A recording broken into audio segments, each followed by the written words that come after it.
They did a nice job. Towards the back. Towards the back?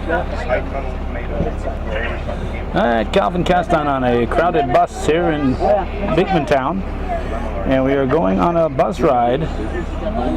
And Addie Shields has arranged all this, and it's a Beekmantown bus ride and the unveiling of historic markers in the town of Beekmantown. And we're going to be stopping along the way, and people are still gathering in here. I've got absolutely no leg room. I'm sitting where a third grader usually sits, I think. But I'm going to listen to Bill Van Slocum up here, and maybe he'll tell us what's happening throughout the trip. Good morning, ladies and gentlemen. My name is Bill Van Slocum. I'll be narrating our little tour this morning. We want to welcome you all aboard and hope you find this an interesting time. We're probably going to tell you more than you ever wanted to know about the town of Beekmantown. The first road we're going to go down will be the Spellman Road, which used to be called the Hazen Road. Back in 1767, the town area, town of Beekmantown, was given to the Beekman family of New York City. The Beekman family owned two tracts. This one, that's the town of Beekmantown, and one down to Poughkeepsie. Because of the remoteness of this tract, they couldn't work on this tract at all. It was very hard to keep track of what was going on. So they went ahead and developed the other tract down to Poughkeepsie. And then after the Revolutionary War, they started to market this tract out. One of the first things they did was contract with a fellow by the name of Hazen to build a road from the lake all the way to the Indian Trail that we know as Military Turnpike. This road is part of that old Hazen Road, and it actually goes all the way down to the lake. The part from Route 9 to the lake was abandoned because it goes through a swamp and it was only passable during the winter time.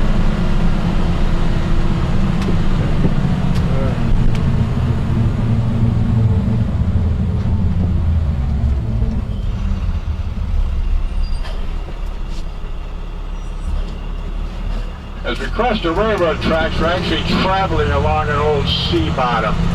Back 10,000 years ago, the glaciers receded and left the Champlain Sea here, which extended all the way up past the railroad tracks. As the waters receded, it created a bottom land for tillable for farming. As you can, some of the best farmland in the whole state of New York is located between here and the lake.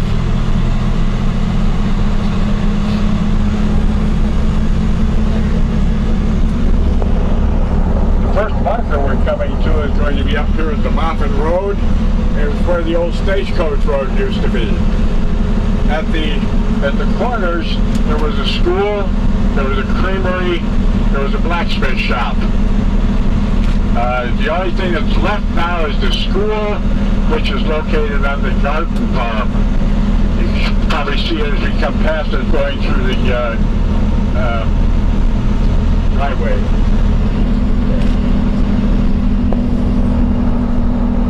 As we go down the road, you see we have little dips that step down. Each of these little dips are about 100 years apart, and they were created as the lake receded. So there's all silty bottom land through here.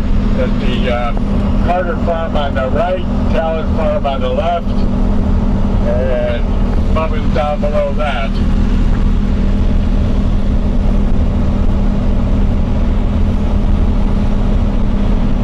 Across the road.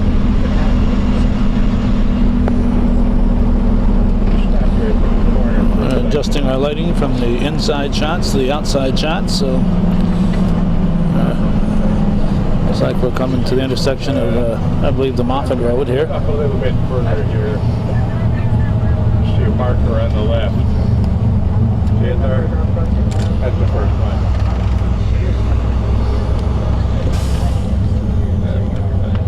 This is the first stop at the old Stagecoach Road. The school used to be located in that wooded area right on the Moffin Road over there. And the stagecoaches would come down from the north and come up from the south. They would stop here for watering. There's an artesian well located just down the road. We'll point that out as we get to it. Dennis, just we're on deck now.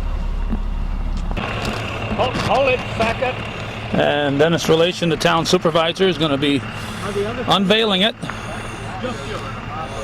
And Jack LeDuc is here. He's taping actually photoing a lot of events this quadricentennial year. This is, I believe, Beekmantown's addition to the quadricentennial year, unveiling all these new markers. And this one says, "Stagecoach Stop." If Dennis can get looks like he needs Shaquille here, I think. 1815, Plattsburgh, St. John's, Montreal, watering trough for horses. Tannery on southwest corner, grist mill remains on brook on northwest corner. And here's where we are. We're at the intersection of the Spellman and Ron Cathy Road. And we're not too far away from the Northway. And next to the garden farm. And this is the bus that we're riding on.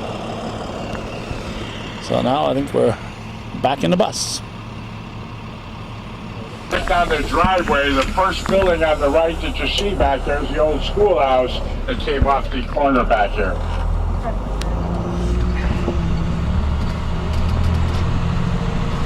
That's just sitting right back there.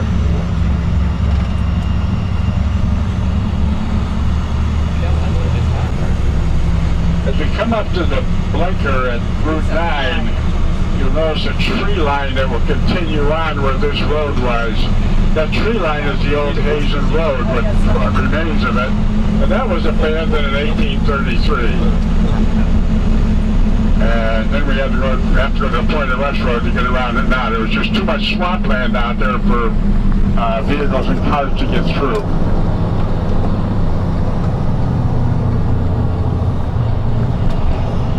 And we're working on the overpass. This is September 10th, 2009, and we started this bus trip at 10:30. At noon, we've got to be at Culver Hill for the annual ceremonies there. These roads were originally built. They crossed all private land, and it was the responsibility of the landowners to maintain the section of road that crossed their land. We didn't have a highway department like we do now to maintain the roads for us. So if you lived on the road, your job was to maintain it, and also the traveler's job was to make sure all the gates were closed so the cars couldn't get out. Good reason. Which would make for a long stagecoach ride.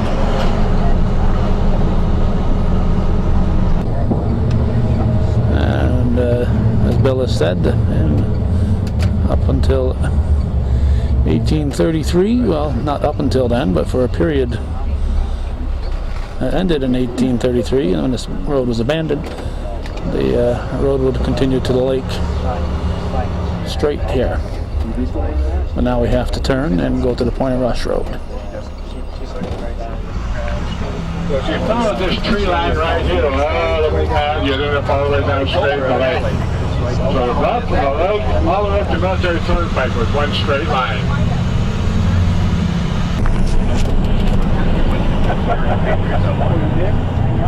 If you want to retrace our tracks, we started off at the town offices in Beekmantown on the Spellman Road, and we are now about to make a left-hand turn toward Point of Rush.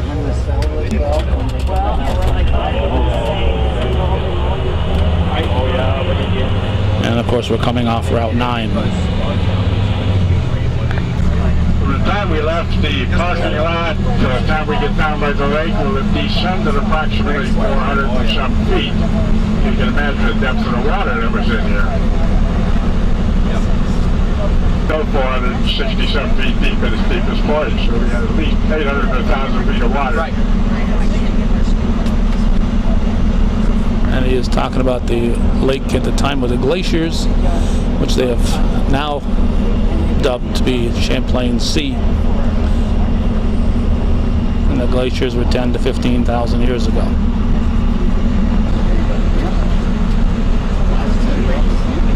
Come out of the S-curve here, you can look to the north, you can see almost to Ingraham.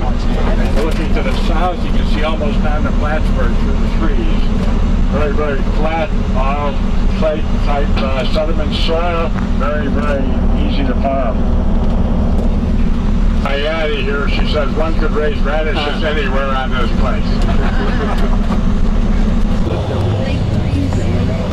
Regular hometown cable viewers should be very familiar with Bill Van Stockham. He's played a big role in the recovery of the Confiance anchor. That crop you see on the right is part of the Cumberland Head Faults.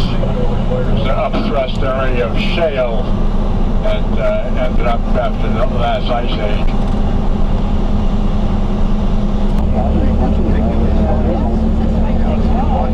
We're still dropping down in gradual steps down toward the lake. The bus is full. Yeah. We've now come to the Lake Champlain, of course. Mooney Bay Marina.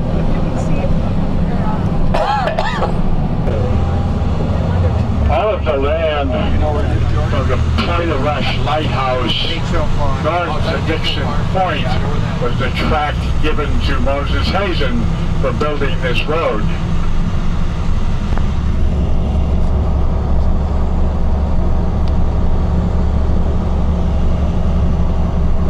They're now heading north along the lake.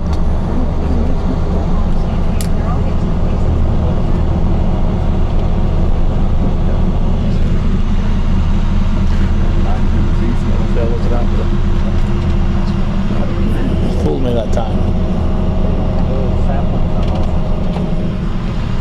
This is the view that Samuel Champlain saw as he was coming south on the lake. Because they were hugging the New York shore as they came down from the north. Isle of Mott sticks out to the west, and Point of Rush sticks out to the east. And the channel between them pretty much forced people to stay close to the New York shore. Actually, Isle of Mott would be on the east, and New York would be on the west.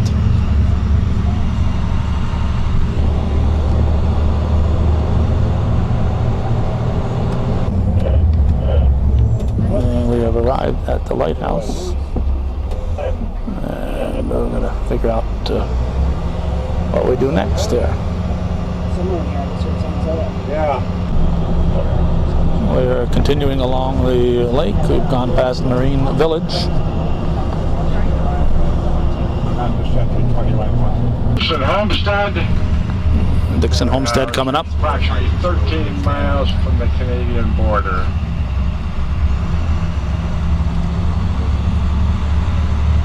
We've now turned around and we're heading back with the lake to our left at this point. We made a turn.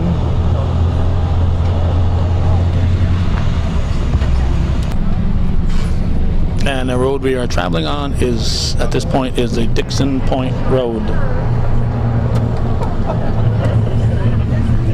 And now the lake will be to our left as we make this about a 115-degree turn there. That's definitely more than 90.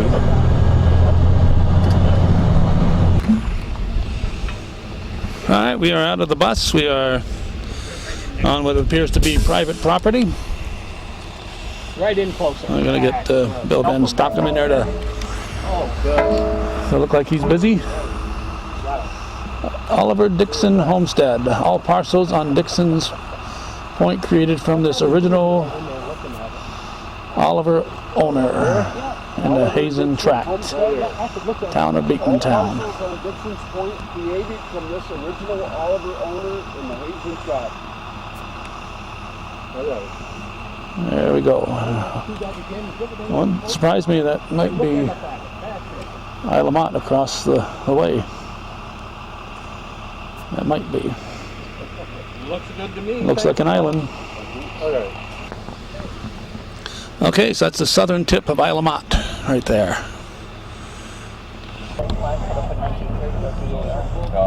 Okay, we are back in the bus. That's good right there. We are going along here, trying to add some light to the picture just to show you who's on board. We got a bus full. A lot of people interested in history. And Bill is posing for a photo with Jack LeDuc. Boats coming down, the guys have been to shore so they can offload the merchandise from the boats, because at night they couldn't see where they were going along here, and almost every part of the shore looked the same. They used those as lights. They did the same thing down by the ferry dock on Cumberland Head, where the bootleggers were bringing down booze from Montreal. They would come down the lake, and if the revenuers were around,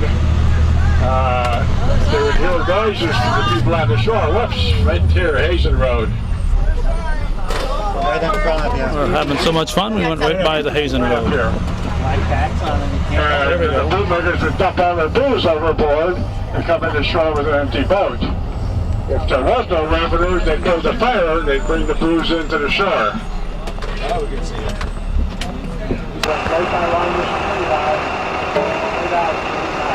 Okay, Dennis Relation working very hard here. The Hazen Road, the Beekman family of Manhattan hired Moses Hazen to cut a winter road into the interior, built 1787 by Hazen's nephew, Benjamin Moore. And of course, Clinton County was not formed until 1788.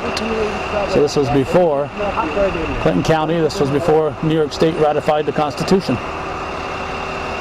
The bays along the lake that we see are now being used for boat launch ramps and so forth, for at one time being used for commerce, where ice and timber and various farm products would be shipped north to Montreal.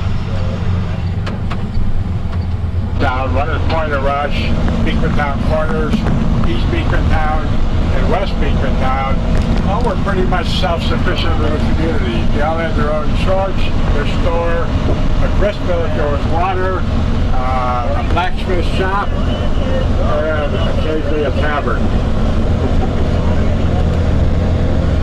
Which one was the most popular?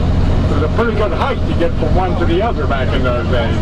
But you just didn't arbitrarily run down to the corner store and buy something.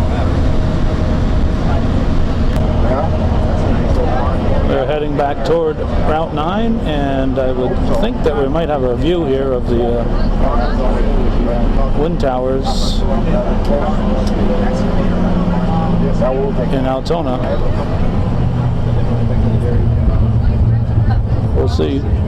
But no, guess not. I can see them, but I'm not sure if I can get them with my camera here. We're kind of blocked out with the view, with the window frame. See a flagpole. A flagpole is the old well, the artesian well that they used for the stagecoach stop. And this field to the north is where a large British encampment took place during the War of 1812 and their march down to Plattsburgh. They camped up there for a while. They're still finding the artifacts out there in the field. On their way to Culver Hill, I'd assume.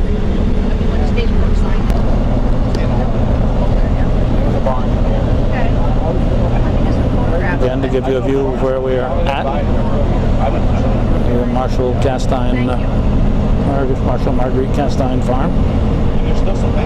As we come up on Route 22 by the fire station, you can see where the road used to continue on through the trees. Sometime back in the middle part of the 20th century, the merchants in town convinced the town board to abandon a section of road between Route 22 and the O'Neill Road to force traffic to come down through the center of Beekmantown in the commercial district. Yep. Road runs straight through here. Get down to Beekmantown Corners, where Beekmantown Grocery and Eatery is. That used to be the old hotel in the area. Across the street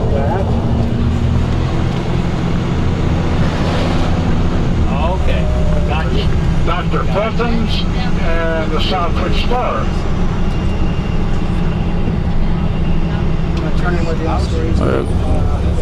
We're on Route 22 now, going by the school, heading in a southerly direction, approaching Beekmantown Corners. Okay, we are approaching the marker, which is right at the corner of the school and the Beekmantown Grocery and Eatery. Dennis using his broom here to. Markers are very tall, very big post on Beekmantown Corners, Second Presbyterian Church of Plattsburgh, 1817 to 1930. Hotel, store, potash works, blacksmith shop, school district, number 3, Macaulay's Creamery, town of Beekmantown. And Mr. Van Stockham said one of the old churches, Presbyterian churches, right here where where Buck's Discount Furniture is. So that's where we're at on Route 22.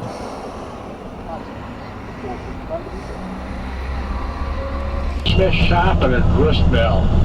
Everything was fairly well concentrated in the center area of town. And that could be the reason why they abandoned their road that came through to drive traffic through the merchants. Road, which is the old Hazen Road again. Going to Duquette Road. We'll see on the right where the part that was abandoned comes out. Back in the middle of part of the 1800s, early the middle part of the 1800s, Duquette Road is nothing more than a trail going up to the Indian Trail called Military Turnpike. But on your right, to our right is where the road used to continue. Now we're turning on to the Duquette Road. Then it was still a trail up the turnpike again. And then around 1850, 1860, the road was completed all the way up to Military Turnpike.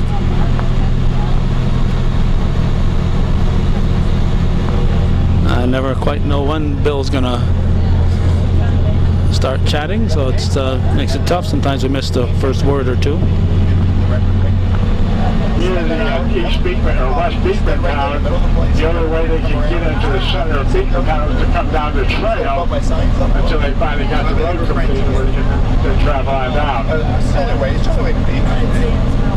When this was still a trail all the way through, Rooney Road was the road at that time that went down to Jersey Swamp Road where the school was located. You watched me see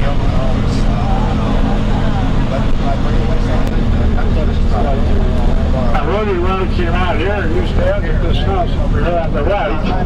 Our house was built around 1825. Burned down around 1900, was rebuilt in 1901, and I live there now.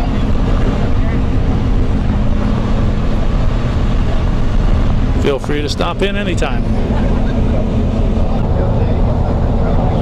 Well, you see the Military Turnpike directly ahead of us.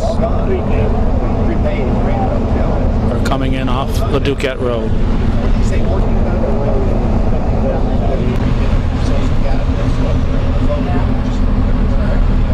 The old village community of West Beekmantown, there's not much left of it. Used to have a church, a school, a store, a blacksmith shop, and a creamery and a tavern.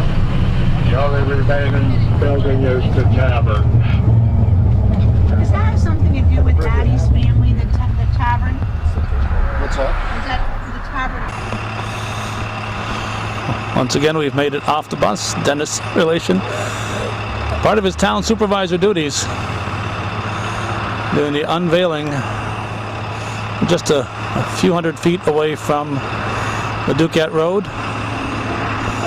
And I think Dennis mentioned that where the tavern was is now owned by an old Sheridan Iron buddy of mine, Howard Chauvin, who I ran into recently at a confirmation in West Shazy. Let's see what this says. West Beekmantown, Howard Tavern, brick salt box on the road to Chateauguay. Wesleyan Methodist Church, 1851, blacksmith shop, school district number 5.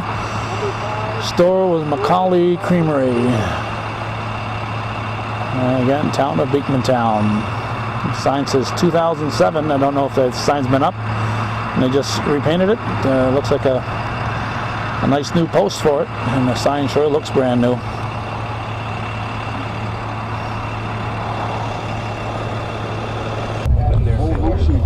We are back in the bus and we have headed south. Now we're turning onto the Jersey Swamp Road, which will take us back to the Route 22 area. We have 2 more markers, and then it's hopefully on time at Culver Hill for the annual Battle of Plattsburgh commemoration going on there. What we're watching here is a quadricentennial event that the town of Beekmantown has decided to put on under the leadership of Addie Shields, who is riding along with us in another vehicle. She's not on the bus. Addie, the town of Beekmantown historian and longtime Clinton County historian, although she's no longer the Clinton County historian, she remains the Beekmantown town historian.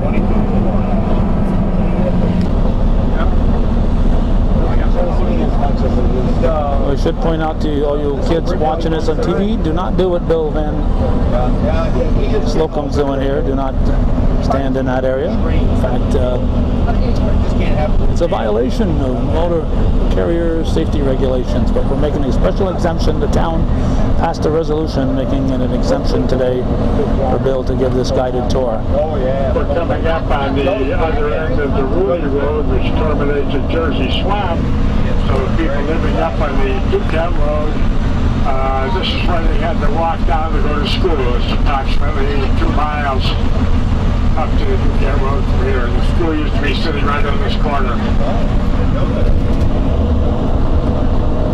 2-mile walk each way in snow and sleet and freezing rain.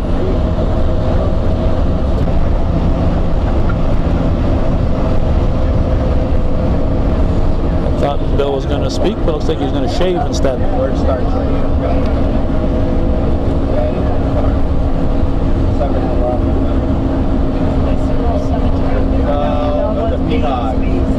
On your left is the dairy farm that Addie Shields and her husband owned up until the mid-60s, when they retired, moved out to Point of Rush. The old house, which is on the left-hand side, has now been converted into apartments. Addie now, they retired, moved out to Point of Rush. Addie is still active as our town historian. I believe she's 92 now. 93. 93. But who's still going strong. But who's counting? And she's the one that put this entire package together today.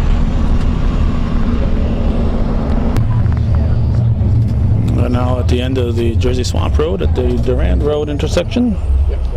And we'll be heading north a bit to pick up Route 22 again.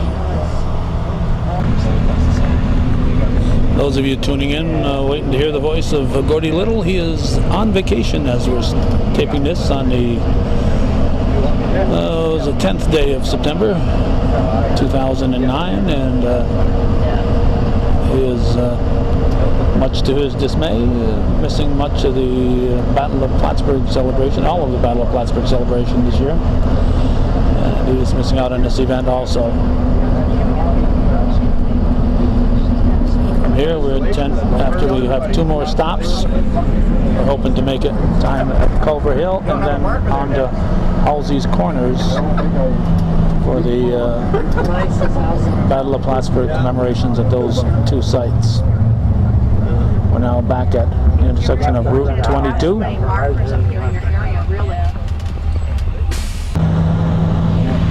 Our next stop is the Ray Mill Pond at the corner of Greta Hall Lane and 22. Lived here for 34 years and never knew that pond existed there. That was the industrial center of the town of Beekmantown back in the old days. They used to saw logs and timbers. They had a water wheel that followed the saw. They had a foundry for puddling iron. They would make blacksmith tools. They would make farm equipment. They would also make furniture, bureaus and chairs, everything on Sherry and mine. That traveled up and down this road never realized that this thing was here.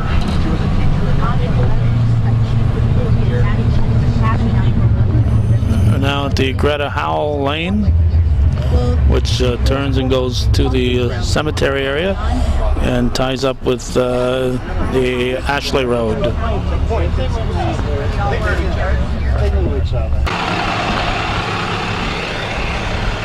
Well, the road up ahead is Route 22. We've just pulled off just a short way. And there are remnants of what used to be here off into the trees, we've been told. The Ray Sawmill, 1861 to 1930. Water pressure through open gate in flume turned undershot 10-foot water wheel, revolving saw blade counterclockwise, sawing logs into planks. 1861 to 1930, the Ray Sawmill Pond.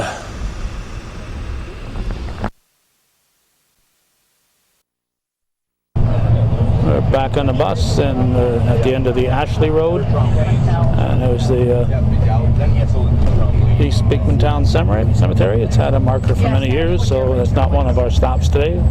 There is a marker there if you're interested in coming along. Bill was about to talk. We're going to point out that a counter on our camera is reset, so we... The next stop is the East Beekmantown Methodist Episcopalian Church, built in 1832, used until 1968, and now it's a sale shop. Friends, do you want to take a lap? There's militia camps there with the church, off on the right. where the church was, and right before the Tiger Hill Battle. About to point out that You're right, you're in Rex House. My front house on the right-hand side is the Beckwith House, which became a meeting place for the abolitionists. the camera may have reset. We may have had a blank spot in there, so the video jumped ahead a little bit. May have had a blank spot a little while back. This marker here is right next to the church on the corner here in the Burke Road and Route 22. And I believe this is our last marker before we go to the ceremony at Culver Hill. East Beekmantown Methodist Episcopal Church, 1833 to 1968. 700 Clinton, Essex County militia camped here the night of September 5th, 1814 for the Battle of Culver Hill.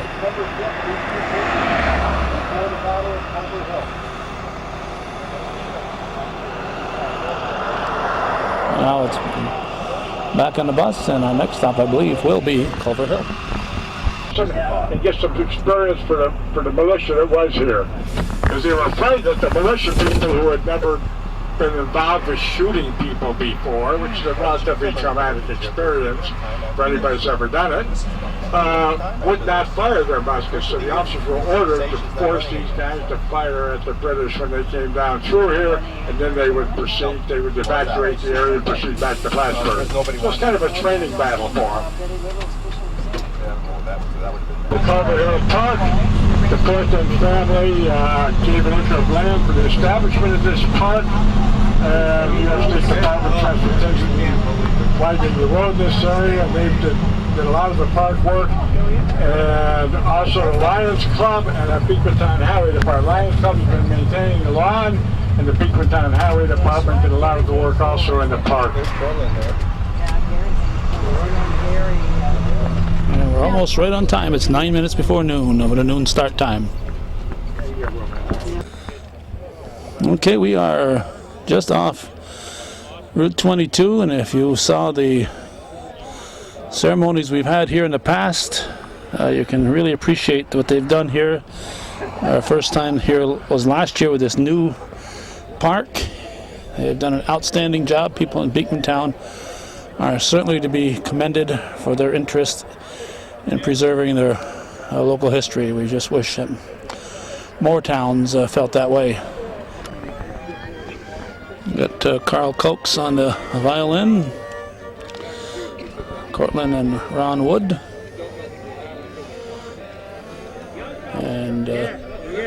This is what the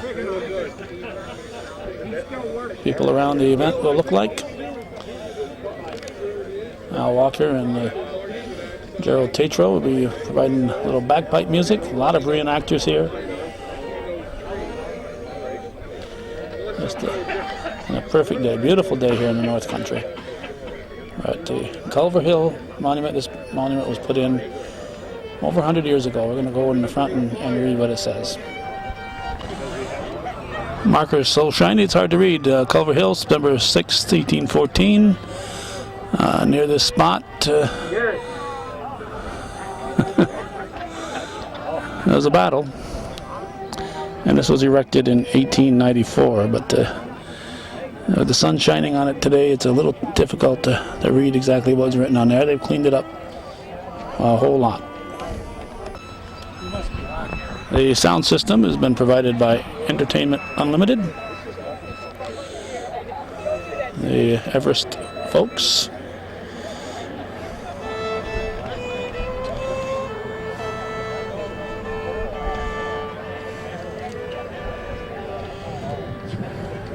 It's almost noon, so it's almost time to get this show on the road. Later on, we're talking with Bob Garrow. We're waiting for Bob Garrow's new book on baseball. One of the premier baseball athletes come out of our region, originally from the Altona, Bob Garrow. And he's writing a book on baseball, and we're all anxiously awaiting that. Addie Shields has arrived, and she will be escorted to a place befitting her presence.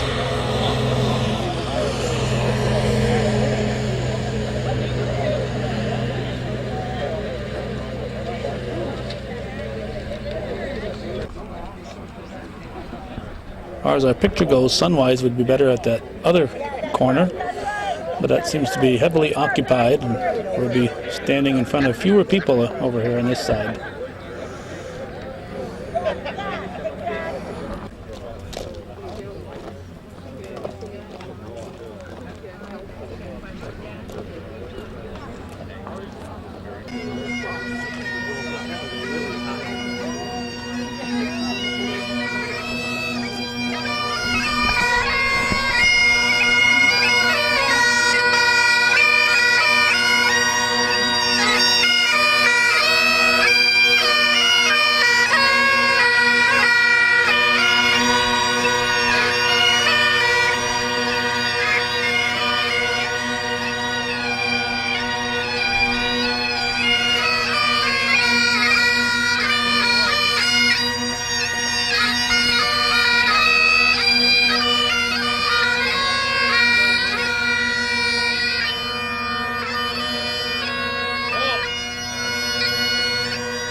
Craig Russell directing his troops. What are your arms?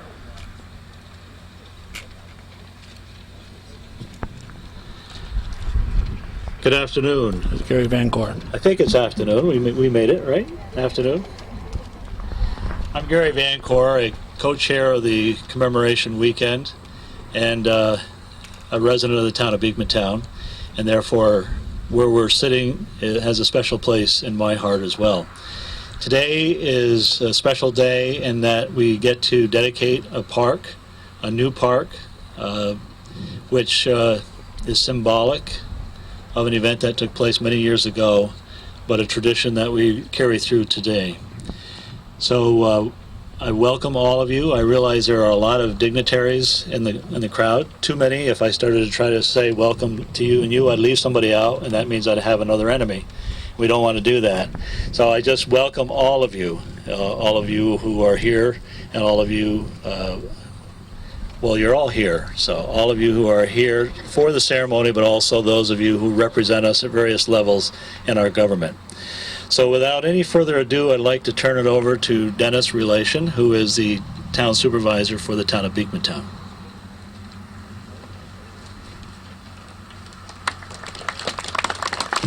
Thank you, Gary. On behalf of the residents of the town of Beekmantown, I certainly welcome you all today on this fine and sunny day. And it's great to see such a large crowd with us here today. We really appreciate that.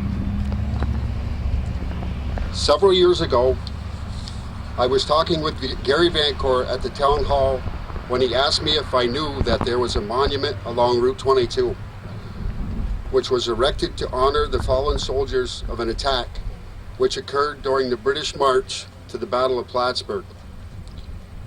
I had lived in Beekmantown for all but 3 years of my life, and quite frankly, had never heard of the monument or the attack.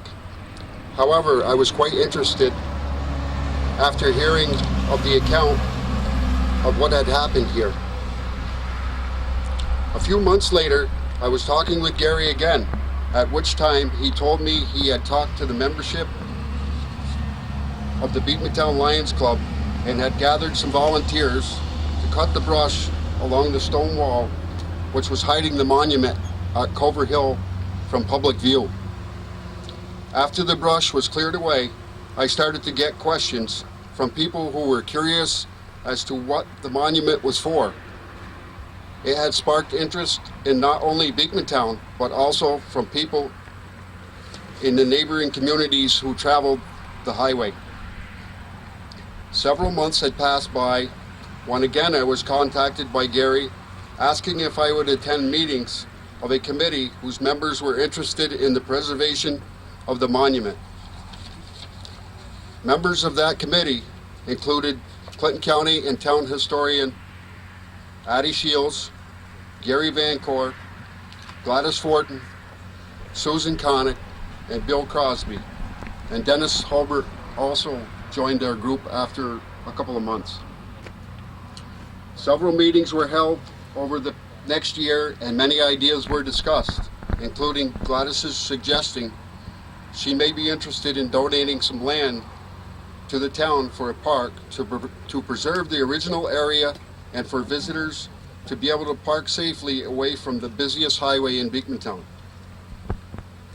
Sadly enough, we learned that Gladys had become seriously ill and later had passed away.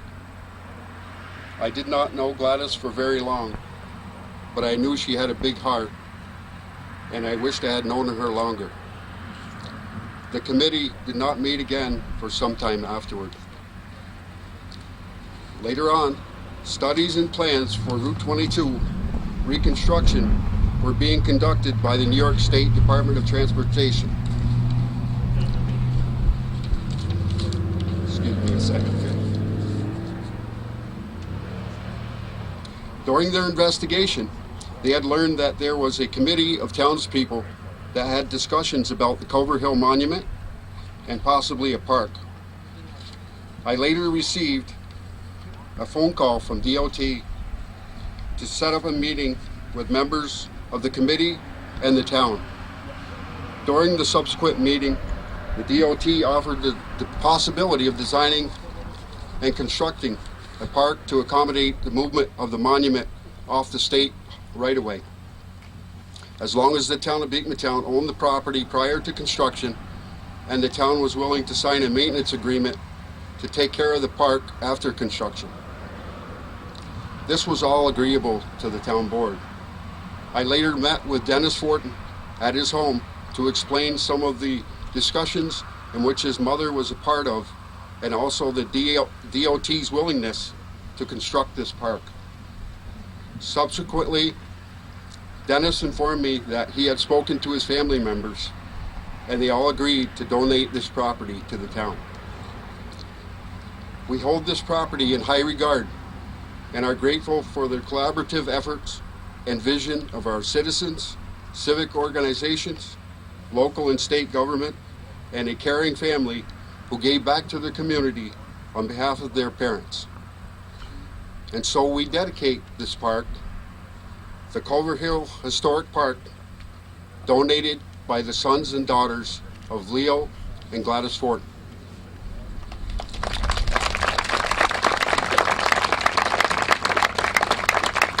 Also with us today Of course, as a member of the Fortin family, Dennis Fortin is with us today. Deserves a great amount of thanks. Thank you, Dennis. Also with us today from the DOT is Jonathan Adams and Dean DeWitt. Jonathan was instrumental in dealing with me, coordinating this project. He was project coordinator, and Dean DeWitt was the project engineer on site. Very grateful to the state of New York. And last but not least, I don't know if you noticed or not, but when I was writing my little speech, the same name kept popping up, Mr. Gary Vancore. He was instrumental in this creation of this park. It was a brainstorm of his. He got the group together. It came to fruition through his efforts. This wouldn't have happened without Gary Vancore. I thank you very much.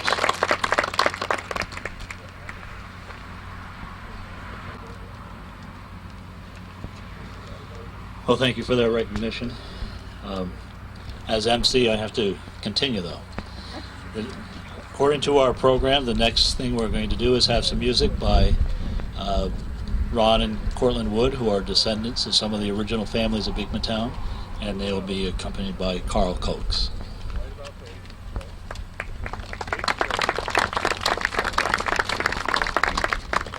As a rule, I'm a man of few words.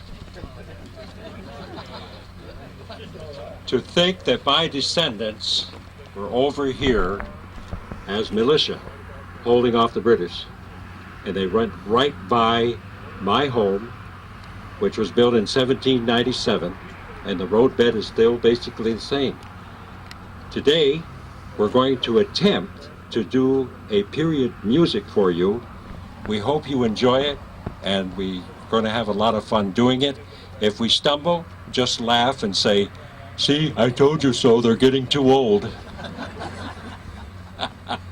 Our combined age, by the way, is 220. Our first selection is Yankee Doodle Dandy.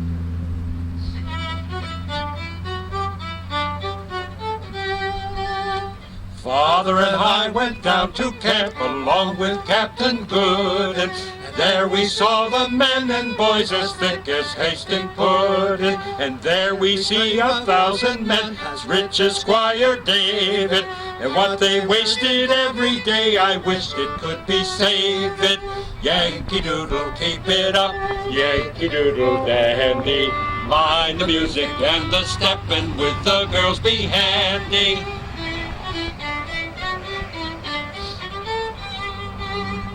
And there was Captain Washington upon a slapping stallion, and giving orders to his men, I guess it was 1,000,000. And then the feathers on his hat, they look so very fine. I wanted to give my Jemima. Everybody, Yankee Doodle, keep it up, Yankee Doodle Dandy. Mind the music and the steppin' with the girls be handy.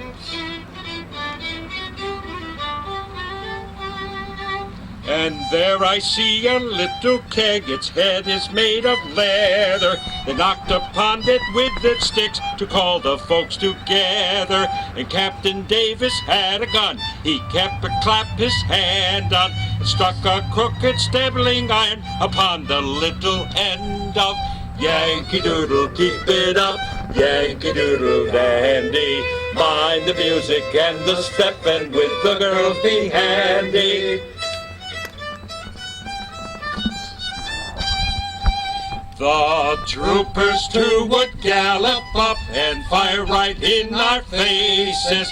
It scared me almost half to death to see them run such races. It scared me so I hooked it off, nor stopped as I remember, nor turned about till I got home, locked up in my mother's chambers. Yankee Doodle, keep it up, Yankee Doodle Dandy. Mind the music and the step, and with the girls be handy, and with the girls be handy.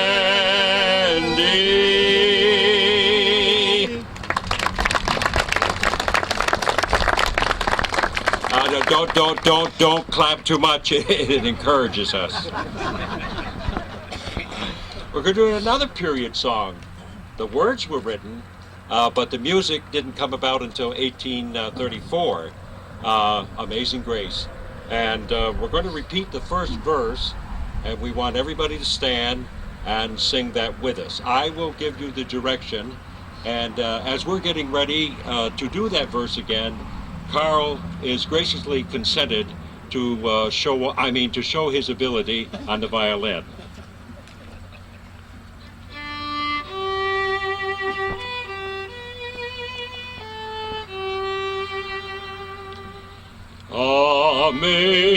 Amazing grace, how sweet the sound that saved a wretch like me. I once was lost, but now am found. Was blind, but now I see. 'Twas grace that taught my heart to fear, and grace my fears relieved. How precious did that grace appear the hour I first believed.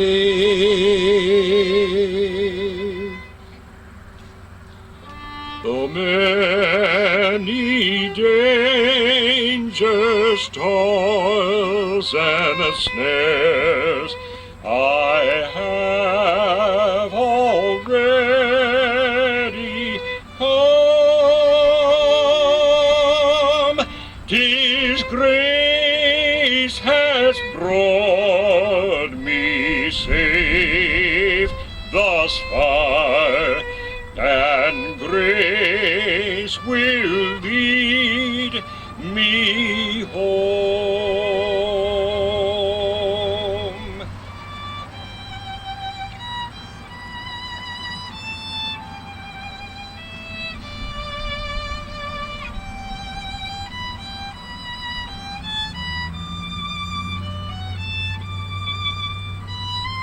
Would you stand?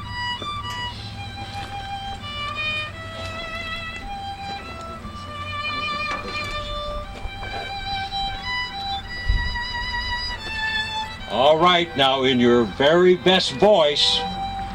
Amazing grace, how sweet the sound that saved a wretch like me.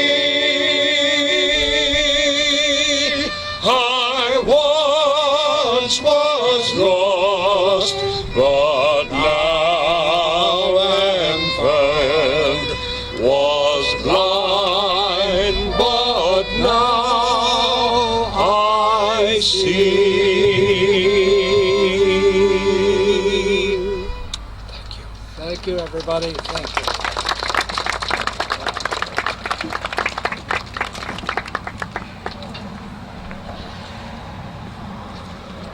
I don't know, with a rousing song like Yankee Doodle, we may have to press them into the tavern.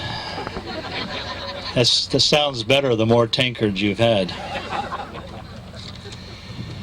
As we gather here for this dedication and also a memorial, it goes without saying that no individual accomplishes anything. It's a group, it's an assemblage, it is cooperation that accomplishes things. And as Dennis was relating the story of how this park came here, none of this would happen if it hadn't been for the neighbors, Bill and Susan and Gladys, who came together. Certainly the generosity of the Fortin family.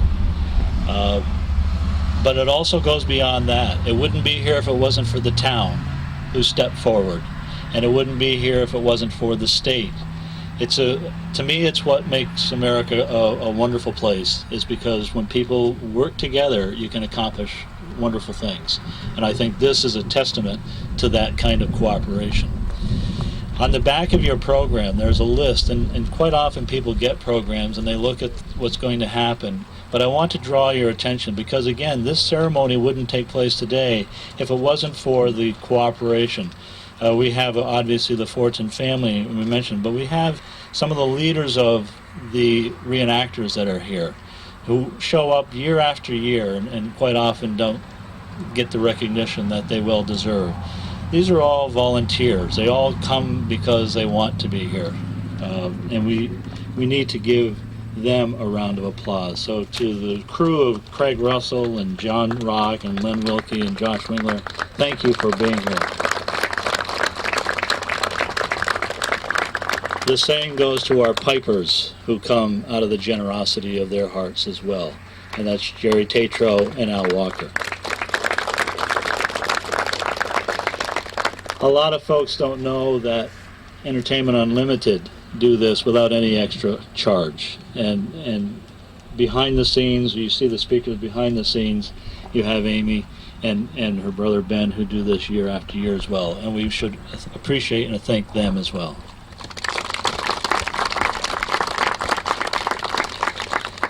And certainly the Lions Club, the Beekmantown Lions Club. Dennis Hulbert is the president, but it takes, again, a group of people to come and take an area of grass and turn it into gardens and that sort of thing and maintain it. And the Beekmantown Lions have agreed to do that, and in recognition, and I happen to be fortunate to be a member of that group, but I had the minimal amount behind it. So the Beekmantown Lions Club.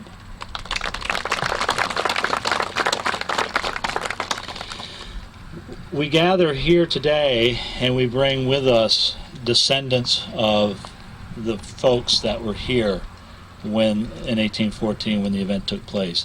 And just to bring some credit to them, Joe and Roy Carter.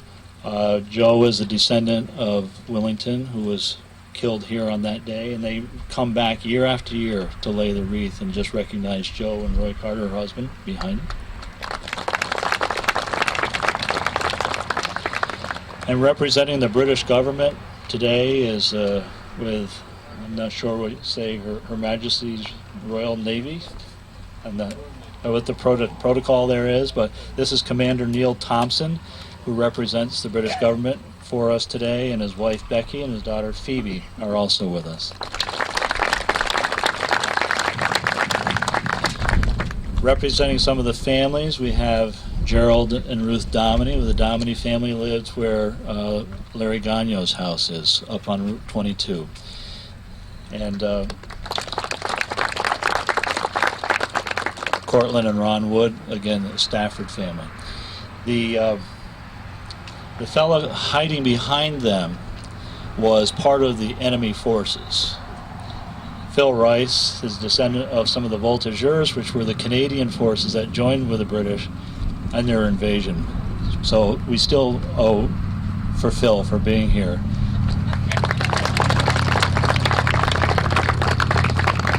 Actually, Phil is a member of the commemoration committee and works very, very hard. We also have with us Alex Craig, who is with the Royal Marines of Ontario, and he and his people have come year after year, so representing the Canadian contingent. If there are any other family members in the crowd that I didn't know were here or inadvertently left out, my apologies. But again, these are people that are descendants of the events that took place. And not to go into great detail, but as a reminder, in September of 1814, the largest single invasion in our nation's history took place in Clinton County. There were 10 to 12 to 15, depends on who you refer to, 1,000 British troops that marched into Champlain, came down, actually up the lake in a flotilla, a large flotilla, and their goal was to conquer this part of the state of New York. And as we now know with the orders that were secret at the time, this part of New York State, along with probably most of New England and further west, would become part of Canada. It's very, very important that we realize that Plattsburgh is probably the most strategic military battle that took place perhaps in our nation's history as far as invasions go, but certainly in the War of 1812.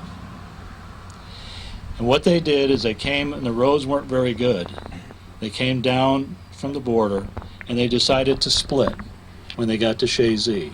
And so one column continued down Route 9, another column went over to West Chazy, and then just north of where the school is currently located, somewhere in there, they split yet again. And one column went down what they call the High Road, or the Durand Road, and the other came down what is now Route 22. The first encounter between the British, and I'm not exactly sure how many, but I can tell you it was a lot. You know, we're talking 4,000 or 5,000 at least. And these were the best that the British Army had. They were the ones who had defeated Napoleon once in the Iberian campaign. And when they left here, they went back and they defeated him again in Waterloo. These were not your second string. These were the best they had. And they were marching down the road to East Beekmantown, where the residents of the community were trying to take the planks up off the bridge. And there was an encounter, and there were some deaths, and there were also some wounded there. But Major John Wool, with his 250 regulars, and what was left of the militia, because when the militia first made their stand, they thought second about it. They said, this is not a good idea. And a lot of them decided that there were better places to be. And so they hightailed it. If I were with them, I would have been the first one across the Saranac River. I would have been leading. But there were 30 or 40 that hung behind, and Wool decided to make his stand here at Culver Hill, named after the Culver family that had a farm. At that time, there were many more stone walls. And there's an old print, it's in a town hall, and you can see that it came up, and it was a logical place. So this was certainly not a place to stop the British, but at least slow them down. And Wool stood there. Now these stones that you see are remnants of a stone wall that's been here, we believe, at least since the 1800s. And we know that farmers at that time, and nor ever, do they make a stone wall and they say, I think I'm going to move that. You know, once it's there, it's there. So as they describe stone walls, the chances are this was the original location, except it was moved back. And again, through the cooperation of the state, and instead of taking the stone that was here, that was going to be removed to have the shoulder go back further, they rebuilt the stone wall. So that's not the original stone wall, but I believe it's the original stone from that wall. And I want you to imagine 250 regulars, 30 or 40 militia, behind walls with this force coming at you, this red streak that went for miles behind. And what we need to recognize is that it was on this spot that you had the first, what they call a battle. Today it's really a skirmish, but it was the battle. It was the first stand.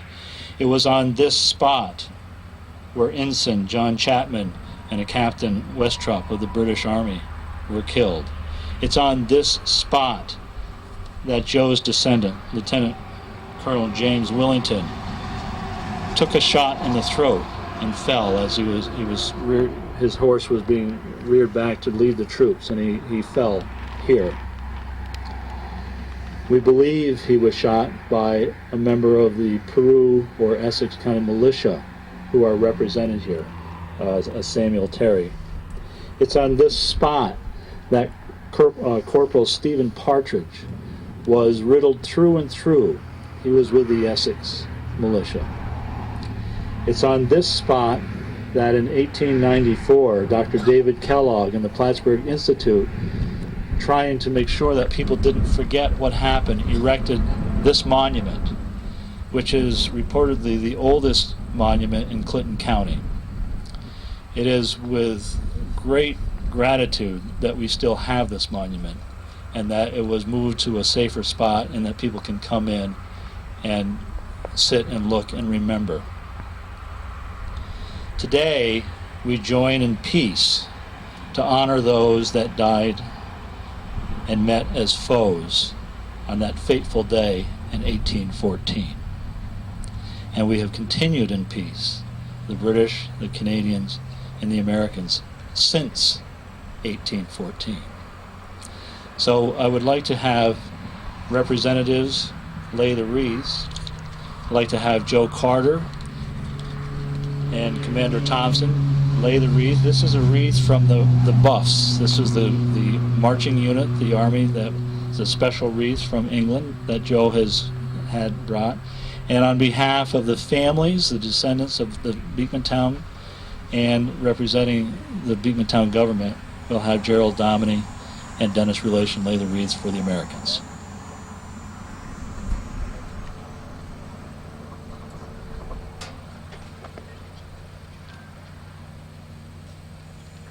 Shoulder, arm.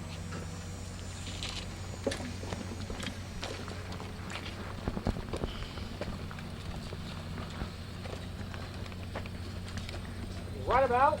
Hey. First squad, make ready. Second, make ready. Third squad, make ready. First, take aim, fire. Number 2, fire. Number 3. Fire. Right about. Hey. Freeze it. Hard.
Shoulder, arm.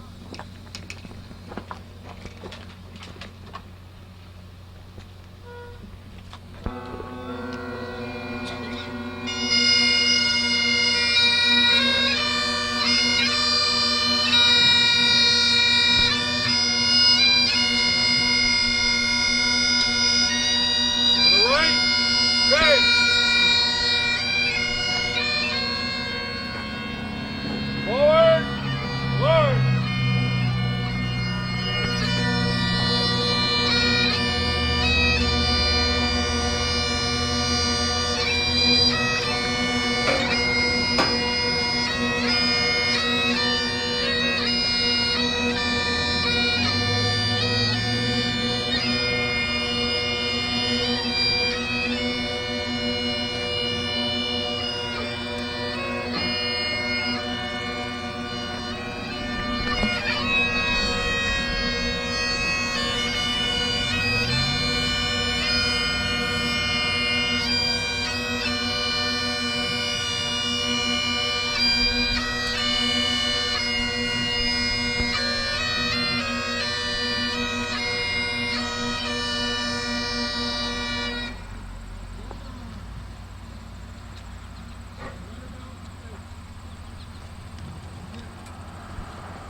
I'd like to thank you all for being here. It's a wonderful turnout.